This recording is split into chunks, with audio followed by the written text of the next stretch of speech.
Hello students, तो आज हम आपके साथ डिस्कस करेंगे transverse nature of electromagnetic waves. तो दोस्तों, वेव्स क्या होती हैं? वेव एक तरह की एनर्जी होती है जो कि ट्रेवल करती है without actual movement of the particles. ठीक है, यानी कि अगर आप एक स्ट्रिंग का एग्जांपल लें, उस स्ट्रिंग के थ्रू आप देखते हैं कि एक तरह की ऊर्जा यानी कि एक तरह की वेव जो है वो प्रोपागेट करती है। लेकिन अगर आप उस स्ट्रिंग के ऊपर कोई पॉइंट को लगा देंगे तो वो पॉइंट सिर्फ ऊपर नीचे हो रहा है, यानी कि वाइब्रेट हो रहा है, ऑसिलेट हो रहा है फ्रॉम इट्स मेन पोजीशन, लेकिन वो एक्चुअली खुद ट्रेवल नहीं कर रहा है। तो wave is a sort of energy which propagate, यानी कि यहाँ पे जो इलेक्ट्रोमैग्नेटिक वेव है वो भी एक तरह की एनर्जी को प्रोपागेट कर रहा होगा। And these waves are those in which the propagation occurs perpendicular to the electric and magnetic field। तो इलेक्ट्रोमैग्नेटिक वेव्स, जैसा मैंने कहा है, ट्रांसवर्स नेचर की होती है, क्योंकि ट्रांसवर्स वेव्स के अंदर आपको याद होगा, अगर वेव ऐसे ट्रेवल कर रही होती है तो पार्टिकल अप डाउन मूव कर रहे होते हैं। तो वैक्यूम में तो किसी तरह का कोई पार्टिकल है नहीं, तो यहाँ पे क्या अप डाउन या परपेंडिकुलरली वाइब्रेट हो रहा है या ऑसिलेट हो रहा है? वो हो रहा है इलेक्ट्रिक और मैग्नेटिक फील्ड। सो जितनी भी रेडिएशंस हैं, they all are the electromagnetic waves, and electromagnetic waves are self propagating waves, अपने आप ट्रेवल करती हैं in the form of energy। Electromagnetic waves propagate in the space through oscillating electric and magnetic field। तो electric और magnetic field oscillate करती है, which are perpendicular to each other and as well as perpendicular to the propagating wave। Hence we can say electromagnetic waves are transverse in nature, क्योंकि अगर wave propagate कर रही है suppose इस direction में, तो इलेक्ट्रिक फील्ड प्रोपागेट कर रही होगी इस डायरेक्शन में, लेट्स सपोज, है ना, और मैग्नेटिक फील्ड इसके परपेंडिकुलर, ये पेन की तरह प्रोपागेट करेगी, जिसको हम ऐसे शो कर सकते हैं। तो अगर ये इलेक्ट्रिक फील्ड है, ये मैग्नेटिक फील्ड है पुत्र, तो ये होगी आपकी वेव की डायरेक्शन। सपोज एक्स डायरेक्शन में दे दो या आप सिंपल वेव लिख लो, प्रोपागेशन ऑफ वेव। क्लियर हो गया? तो आप देखिए, वेव के परपेंडिकुलरली इलेक्ट्रिक और मैग्नेटिक फील्ड ऑसिलेट कर रहा है, that's why we can say electromagnetic waves are transverse in nature. और जितनी भी इलेक्ट्रोमैग्नेटिक वेव्स हैं, they can be produced by accelerated और ऑसिलेटिंग चार्ज पार्टिकल। इसका एग्जांपल आप समझ सकते हैं। लेट्स सपोज कर लीजिए आपके पास एक सिंपल पेंडुलम हो, और उस सिंपल पेंडुलम को आप इसकी एक्सट्रीम पोजीशन तक लेके जाओ और छोड़ दो। जैसे आप एक्सट्रीम पोजीशन पे लेके जाओगे तो यहाँ पे इसके पास आ जाएगी पोटेंशियल एनर्जी, और जैसे पोटेंशियल एनर्जी आ जाएगी तो इस केस के अंदर वेलोसिटी जीरो हो जाएगी। तो उसके बाद आप इसको ऑसिलेशन के लिए छोड़ दीजिए, तो यहाँ से वेलोसिटी जीरो है और पोटेंशियल जी मैक्सिमम पर। जैसे जैसे ऊपर से नीचे आएगा इसकी वेलोसिटी इंक्रीज होगी, और वेलोसिटी इंक्रीज होगी तो यहाँ पे इसकी मेन पोजीशन पे, एक्सट्रीम से मेन पोजीशन पे आके वेलोसिटी मैक्सिमम हो जाएगी, यानी कि पोटेंशियल जी जीरो, काइनेटिक एनर्जी मैक्सिमम। उसके बाद यहाँ से ड्यू टू इनर्शिया ये ओवरकम करेगा और फिर अपने अगेन ऑपोजिट डायरेक्शन में एक्सट्रीम पोजीशन पे जाएगा। तो यानी कि अगेन यहाँ पे इसकी वेलोसिटी जीरो, यहाँ मैक्सिमम, और यहाँ पे फिर काइनेटिक एनर्जी जीरो हो जाएगी। तो यू कैन सी कि वेलोसिटी कीप ऑन वेरिंग है for the particle which oscillate. तो यानी कि वो पार्टिकल जो वेलोसिटी चेंज करता है, तो उसी को तो हम कहते हैं accelerating charge particle, because acceleration is change in velocity, rate of change of velocity. तो वेलोसिटी कितने टाइम में चेंज हो रही है, कितनी तेजी से चेंज हो रही है, that will give you the acceleration. तो we can say the oscillating charge particle और एक्सेलरेटिंग चार्ज पार्टिकल। जैसा कि आपने देखा था एलसी ऑसिलेशन के अंदर, जो पैरेलल प्लेट कैपेसिटर्स हैं, वहां पे पहले चार्ज मैक्सिमम था फर्स्ट केस में, ठीक है, फिर चार्ज ट्रेवल हुआ थ्रू द वायर, तो चार्ज डिक्रीज हुआ, यहाँ पे सपोज प्लस क्यू आया, यहाँ पे माइनस क्यू आया, फिर चार्ज जीरो हुआ, ठीक है जी। फिर नेक्स्ट साइकिल के अंदर चार्ज फिर से इंक्रीज होना शुरू हुआ, माइनस क्यू प्लस क्यू, फिर माइनस प्लस क्यू, ठीक है जी, ऑपोजिट हो गया, यानी कि ये प्लस क्यू चार्ज पूरे का पूरा ट्रांसफर हो गया ऑनटू द अनदर प्लेट, ठीक है जी। तो charge with the variable velocity travel कर रहा है फ्रॉम, ये कह सकते हैं हम, ट्रेवल कर रहा है या वाइब्रेट कर रहा है या ऑसिलेट कर रहा है बिटवीन द टू प्लेट्स। उसके बाद फिर से ये साइकिल होगा, तो अल्टीमेटली आपके पास फाइनल स्टेज आ जाएगी जिस समय अगेन प्लस क्यू और माइनस क्यू चार्ज होगा। याद कीजिए एलसी ऑसिलेशन का केस। तो we can say within an LC oscillation again charge oscillates, charge oscillate हो रहा है between the two plates of the capacitor. तो यहाँ पे जब चार्ज ऑसिलेट होता है तो उसकी वजह से due to the rate of change of a charge on a plate of a capacitor, बीच में प्रोड्यूस हो जाती है इलेक्ट्रिक फील्ड। क्या प्रोड्यूस हो जाती है पुत्र? Electric field. और वंस इलेक्ट्रिक फील्ड प्रोड्यूस्ड, तो ये इलेक्ट्रिक फील्ड वहां पे डिस्प्लेसमेंट करंट के कंसेप्ट के हिसाब से आपको समझाया था, प्रोड्यूस कराती है मैग्नेटिक फील्ड। ठीक है। और एक बारी अगर इलेक्ट्रिक फील्ड प्रोड्यूस हो गई उसके बाद आप सर्किट बंद भी कर दो तो वेरिंग इलेक्ट्रिक फील्ड की वजह से वेरिंग मैग्नेटिक फील्ड प्रोड्यूस हो जाती है। अब अगर आप सर्किट क्लोज भी कर दोगे तो ये varying magnetic field again varying electric field को प्रोड्यूस करेगा, फिर वो वेरिंग इलेक्ट्रिक फील्ड फिर मैग्नेटिक फील्ड को प्रोड्यूस करेगा। In this way we can say the electromagnetic waves propagate through the vacuum also and through the medium also by oscillating electric and magnetic field। तो यानी कि यहाँ पे ये oscillating electric और मैग्नेटिक फील्ड जो है कहाँ गए, ये ऑसिलेटिंग इलेक्ट्रिक और मैग्नेटिक फील्ड जो है ये बेसिकली प्रोपागेट करा रही हैं वेव को या एनर्जी को, जिसको आपने कहा है इलेक्ट्रोमैग्नेटिक वेव्स। अब उधर इसके अंदर हम स्टडी करेंगे डायरेक्शन ऑफ इलेक्ट्रोमैग्नेटिक वेव्स। जैसा आपको बताया कि इलेक्ट्रिक फील्ड जो है वो प्रोड्यूस की गई इन एन एलसी ऑसिलेशन, और एलसी ऑसिलेशन के अंदर इलेक्ट्रिक फील्ड को एक बारी आपने कैपेसिटर्स को चार्ज किया, चार्ज करने में इलेक्ट्रिक फील्ड इंड्यूस कर ली, और फिर एक कंप्लीट साइकिल से जब आपने हाफ साइकिल स्टडी किया तो उसके अंदर इलेक्ट्रिक फील्ड जो है वो 0 से मैक्सिमम हुई और मैक्सिमम से फिर 0 हुई, यानी कि वहां पे इलेक्ट्रिक फील्ड वेरी हुई होगी। अगर इलेक्ट्रिक फील्ड वेरी हुई है तो मैक्सवेल एम्पियर लॉ के हिसाब से वहां मैग्नेटिक फील्ड इंड्यूस हुई है, B dot dl equal to mu naught into IC plus ID, याद होगा आपको, ठीक है पुत्र। अब अगर मैग्नेटिक फील्ड सपोज ये z एक्सिस में मैग्नेटिक फील्ड इंड्यूस हुई है तो अब मैंने वही बात कही, अब चाहे आप करंट बंद कर दो यानी कि सर्किट को बंद कर दो, तब वहां पे जो वेव्स प्रोड्यूस होंगी वो इलेक्ट्रोमैग्नेटिक वेव्स होंगे। क्यों? क्योंकि ये वेरिंग मैग्नेटिक फील्ड अब इंड्यूस करेगा इलेक्ट्रिक फील्ड को, तो उसने ये कर दी, ये वेरिंग मैग्नेटिक फील्ड ने इलेक्ट्रिक फील्ड इंड्यूस कर दी, इस इलेक्ट्रिक फील्ड ने फिर मैग्नेटिक फील्ड इंड्यूस कर दी, तो ये कीप ऑन वर्किंग रहेगा। अब क्वेश्चन अराइज हुआ यानी कि electric field is perpendicular to the propagating wave और magnetic field is also perpendicular to the propagation of a wave. यानी कि मैंने एक एग्जांपल बताया कि यार अगर रेड पेन की डायरेक्शन में वेव प्रोपागेट हो रही है तो ब्लैक पेन की डायरेक्शन में इलेक्ट्रिक फील्ड और ब्लू पेन की डायरेक्शन में मैग्नेटिक फील्ड है। तो बात हुई सर ये अगर इलेक्ट्रिक फील्ड है और ये मैग्नेटिक फील्ड है ना, परपेंडिकुलर हो गए, तो ये वेव प्रोपागेट हो रही है इस डायग्राम के हिसाब से, तो ये परपेंडिकुलर है पुत्र। क्या ये परपेंडिकुलर नहीं हो सकता? हो सकता है। तो अब आप बताइए कि हमारी वेव की डायरेक्शन कहाँ को होगी। लेट्स सपोज अगर ये y में है या z में है तो ये कहाँ होगा, पॉजिटिव x में होगा या नेगेटिव x में होगा, सोच के बताइए।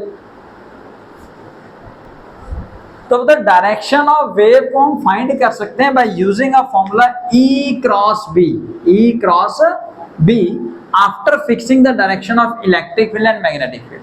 यानी कि इलेक्ट्रिक फील्ड और मैग्नेटिक फील्ड की पर्टिकुलर कोऑर्डिनेट्स के अलोंग डायरेक्शन फिक्स कर दीजिए, बोले तो x में कीजिए, y में कीजिए, z में कीजिए, और दोनों की अपने अपने कोऑर्डिनेट क्योंकि परपेंडिकुलर होंगे, दोनों की आप डायरेक्शन फिक्स करके आप वेव के प्रोपगेशन की डायरेक्शन बता सकते हैं। लेट्स सपोज इस केस में देखते हैं पुत्र, सपोज हम कह सकते हैं कि इलेक्ट्रिक फील्ड यहाँ पे y एक्सिस में है, मैग्नेटिक फील्ड यहाँ पे z एक्सिस में, k कैप से आप शो करते हो पुत्र। तो अब राइट हैंड थंब रूल के हिसाब से E क्रॉस B, E से B की तरफ जाते हुए अपनी फिंगर्स को कर्ल कीजिए और thumb will give you the direction of vector C। याद करो A cross B equal to vector C वाला, ठीक है जी। तो यहाँ पे वेक्टर C मैं क्या बता रहा हूँ, मैं कह रहा हूँ वेव की प्रोपगेशन है, तो यानी कि इस बार पॉजिटिव x एक्सिस आएगी, तो सर नेगेटिव x आएगी नहीं आएगी। यहाँ पे अगर electric field positive y axis में है, मैग्नेटिक फील्ड अगर पॉजिटिव z एक्सिस में है, तो आपकी वेव की प्रोपगेशन x एक्सिस में रहेगी पॉजिटिव। और इलेक्ट्रिक फील्ड जब प्रोपगेट करके देखो यहाँ पे, देखो यहाँ पे तो पॉजिटिव में है तो कोई दिक्कत नहीं, लेकिन यहाँ पे देखिए अब मैग्नेटिक फील्ड और इलेक्ट्रिक फील्ड ने अपनी डायरेक्शन रिवर्स कर ली। यहाँ पे आप देखो तो इलेक्ट्रिक फील्ड आप कहोगे सर नेगेटिव में हो गया, माइनस j कैप में हो गया, नीचे हो गया ना, तो सर यहाँ पे क्या डायरेक्शन ऑफ वेव प्रोपगेशन की चेंज होगी? नहीं, क्योंकि यहाँ पे दोनों नेगेटिव हैं, दोनों नेगेटिव है। अब अगेन E क्रॉस नीचे से, E क्रॉस ऐसे नीचे माइनस में, अरे यार ये रहा ये, ठीक है, ये E है, अब ये B है। अब अगेन E क्रॉस B जाओ तो फिर उधर को आएगी डायरेक्शन। मेरी बात समझ में आई पुत्र? So in this way we can say कि अगर हम E और B की डायरेक्शन को फिक्स कर दें, then we can find out the direction of propagation of electromagnetic wave. अब उत्तर हमने लिखनी है equation of electric and magnetic field. क्यों सर? क्योंकि अभी आपको बताएं इलेक्ट्रोमैग्नेटिक वेव एक ट्रांसवर्स वेव है, उसका नेचर ट्रांसवर्स नेचर का है, और उसके अलोंग परपेंडिकुलरली इलेक्ट्रिक और मैग्नेटिक फील्ड प्रोपागेट कर रही है। ट्रांसवर्स वेव वो वेव थी, ट्रांसवर्स वेव्स वो वेव्स थी जिनके प्रोपागेशन के परपेंडिकुलरली पार्टिकल्स जो हैं पार्टिकल जो हैं वो परपेंडिकुलरली वाइब्रेट करते थे। याद कीजिए क्लास +1 के अंदर जब हम डिस्प्लेसमेंट इक्वेशन लिखते थे for a particle which execute SHM, तब हम कहते थे इस तरह का डायग्राम बना के कि अगर कोई पार्टिकल ट्रांसवर्स वेव का पार्ट है तो हम बेसिकली वो पार्टिकल की डिस्प्लेसमेंट लिखते थे। हम ये जो इक्वेशन लिखते हैं मतलब ये वेव की इक्वेशन नहीं होती, ये पार्टिकल के डिस्प्लेसमेंट की इक्वेशंस है। अब ध्यान से देखिए, पार्टिकल जब यहाँ पे था मेन पोजीशन पे, जब उसके अंदर वेव स्टार्ट हुई तो पार्टिकल एक बारी यहाँ से ऊपर उठा, मैक्सिमम पे गया, फिर नीचे आया, फिर मैक्सिमम पे गया, नीचे, फिर ऐसे तो वेव प्रोड्यूस होती है। अब इसी को कहेंगे ना आप मोशन। ये देखिए, ये अपने मेन पोजीशन से एक्सट्रीम पे, एक्सट्रीम से फिर मेन से फिर नेगेटिव एक्सट्रीम पे, फिर दोबारा से मेन पे, ये एक वेव प्रोड्यूस हो गई, है ना। तो वही हम बात कर रहे हैं। तो यानी कि अगर हम बात करें एक वेव की जिसके अंदर पार्टिकल अलग डिस्टेंस कवर कर रहा है, यू कैन सी कि पार्टिकल जो है वो अलग अलग पोजीशन पे, अलग अलग पोजीशन पे, यानी कि एक्स पे अलग अलग एक्स के डिस्टेंस पे फ्रॉम जीरो या फ्रॉम ओरिजिन पार्टिकल जो अलग अलग डिस्टेंस कवर कर रहा है वाई एक्सिस में। तो हम कह सकते हैं पार्टिकल का जो वाई डिस्प्लेसमेंट है that is a function of x.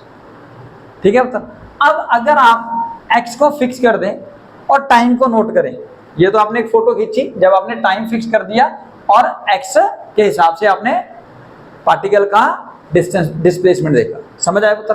अब एक्स फिक्स कर रहे हो और टाइम वेरी कर रहा है। जब टाइम वेरी करेगा तो यही पार्टिकल टाइम अलग अलग टाइम पे जीरो, थोड़ा ऊपर और मैक्सिमम जितना जा सकता है, फिर उधर से नीचे, फिर नीचे, फिर जीरो, फिर नीचे जाएगा। यानी कि अगेन हम कह सकते हैं सेम पार्टिकल की पोजीशन टाइम पे भी डिपेंड करती है। तो हम कह सकते हैं y is a function of x as well as t। अब याद कीजिए इक्वेशन ऑफ SHM जिसके अंदर आपको बताया था कि हम पार्टिकल के डिस्प्लेसमेंट को अगर एक्सप्रेस कर सकते हैं in terms of sine as well as cosine, तब वो पार्टिकल एग्जीक्यूट करता है SHM, सिंपल हार्मोनिक मोशन।